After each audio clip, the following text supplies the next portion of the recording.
How's it going, guys? My name is Zach with the Movie Castle, and today we're going to be taking a look at Apartment 7A. This is a new horror movie, just came out September 27th, 2024 on Paramount Plus. The movie was directed by Natalie Erika James and stars Julia Garner, Dianne West, and Kevin McNally. And this is a prequel to Rosemary's Baby. What's the movie about? Super brief, non-spoiler look at the plot. Basically, this time around we have Julia Garner as a dancer, and she suffers an accident and hurts her ankle.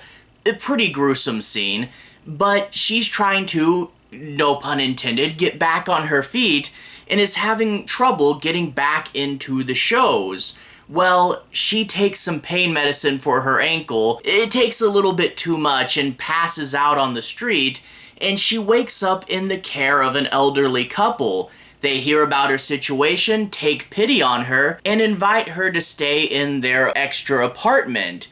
And who else turns out to live at this building but the play's producer? Maybe she's struck in a bit of luck. Maybe she's going to turn her life around. Well, we know we're watching a horror movie. She's actually going to uncover a creepy and disturbing conspiracy against her. And if you guys know Rosemary's Baby, you pretty much know where this is going. Now, before I talk about that though, I do want to say the movie does have a fair bit going for it. The cinematography is really good, and it really does soak in a very rich set between the cool apartment building and things like the theater and some creepier parts that are less flashy. There's some really good creepy sets in here, and there's some good surreal moments. And also, the acting. I mean, Julia Garner is really good. You guys probably know her for Ozark. And the people that play the old couple do a really good job of being friendly, but a little bit too in your face, and you kind of get where maybe she shouldn't be trusting them. A lot of the performances are really good. So I don't want to say the movie's bad or anything, but it just doesn't quite get to the point it needs to, and it doesn't deliver. And a lot of that is because of a super common prequel problem, and that is, I know where this is going. If you've seen Rosemary's Baby, you get the idea. This is who the bad guys tried to work with. It didn't work out, and they had to move on to Rosemary. And in turn, they have to do a lot of the same things to Julia Garner that they did to Rosemary, and the movie does repeat itself quite a bit. And if you've seen Rosemary's Baby, you have a good idea of what's going to happen to this character. So there's not really enough mystery, and I really wish that they had added something to the lore. Maybe this character uncovers some part of the secret that Rosemary had missed, or maybe her story is different and more compelling in a different direction. It doesn't really hit its own strides, and I mean, there's even things like her getting a haircut. I mean, why did we have to copy that part from Rosemary's Baby? That's kind of an extraneous point, but we're even copying that.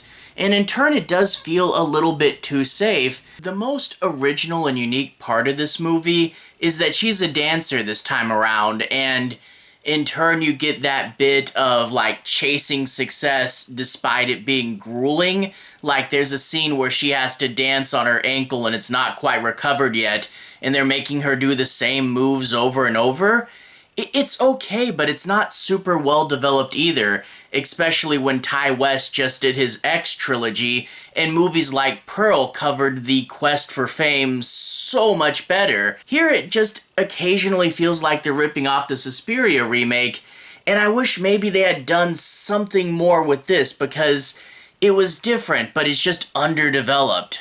But also, when you look at the original Ira Levin novel, I mean, that thing was a feminist masterpiece, and it talked about some real and hard-hitting issues dealing with pregnancy and not believing Rosemary and her uncovering a plot against her. There was so much going on in that, and I was really worried going back into the world of Rosemary's Baby. I mean, they took the social elements in Rosemary's and blended them into the story expertly. Modern movies haven't been known for doing that quite right, to say the least. I was a little worried the messaging would be too heavy-handed, but quite ironically, it was super toned down. Like, okay, in the first Rosemary's Baby, you had Guy Woodhouse, her husband, and you never were quite sure what to think of him until the end. And the idea that he lived with Rosemary and in turn was always there, it was a good bit of tension. In this new movie, the guy is a producer, which, granted all the stuff that's happened in Hollywood lately, I totally get making him a producer. And the way that he blends being cruel sometimes and charming other times, it really does play it up where when the event happens and when he provides his explanation for it, you get how Julia Garner might be a little unsure as to what really happened that night. And he's an interesting character, but he's just barely in the movie. And things like uncovering the mystery, like in the original, she wasn't sure if she could trust her doctor, and there was this whole big thing. Here, that whole thing is really just like one phone conversation, and they just checked it off. The way the mystery worked in the original Rosemary's Baby was so much deeper and so much cleverer, and you really did feel like you were uncovering this big conspiracy. Here, it's just a few little pieces, and I'd like to think that even if I hadn't seen the original, that I would know where this is going a little too easily and not be surprised and not feel as invested because you don't feel like you're digging down as much. Another element that's not done near as well in this movie as the original is the pregnancy element.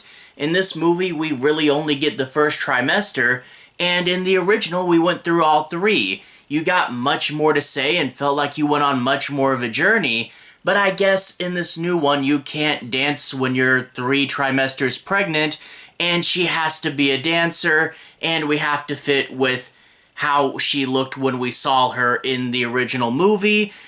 So in turn, we just didn't get enough of this plot. It didn't really have as much to say this time around. But I think a really apt comparison for this film would be that this year we also got the movie The First Omen, another prequel to another horror classic. And I think the thing with The First Omen is that movie came out really, really good. Why did this movie suffer so much? And I can see 2 reasons. One, in The First Omen, we didn't know near as much about Damien's mother, so much more of the story was new and interesting to us. But also, The First Omen had much more teeth and hit much more powerfully. The First Omen talked about the turbulent political climate of the 1970s, but also the horror elements just hit a whole lot harder too. There were some truly graphic moments in The First Omen, but when you compare that to Apartment 7A, it actually feels more watered down than Rosemary's Baby. And you think, okay, we're doing a new movie in this franchise, we got all sorts of cool and crazy special effects, and the audience is a post-Saw audience, maybe we could push it farther in that direction. And no, this movie actually feels tamer, watered down, and it's honestly not super scary. And overall, I know I dished on it quite a bit. It's a movie that, it's like a car in a horror movie. It's there, it just kind of fails to start the whole time. But again, I didn't hate it. I liked a lot of the performances, the cinematography and the setting, and the surrealist imagery. There is a fair bit that really worked for this movie. It just never quite fired, and it never showed me anything super new or interesting. And I think really if we worked on it as kind of an aside, and let Julia Garner uncover different elements of the mystery and maybe see more of what the cult's doing, like, you could have done something interesting here, but as it stands, it's just super predictable and formulaic, but done really well. And I do wish they went into this movie with a bit better of a script before they started. Whatever though, it's fine. It's not something I'd say go out of your way to see, but if you or a friend has Paramount Plus, you might as well watch it, especially if you're big fans of the world of Rosemary's Baby and just want to see a little more of it. Not the biggest thing ever, not terrible, just unsurprising. Anyway, to everyone who's watched so far, thank you for watching. To everyone who's liked and subscribed, thank you. You really are helping the channel out. I'll leave a relevant playlist on the bottom. This should be my 2024 movies playlist, where you can see me talk about other new horror movies. like The First Omen. Anyway, have a good day. I'll see you guys again very, very soon. Relevant playlist on the bottom. Have a good day now.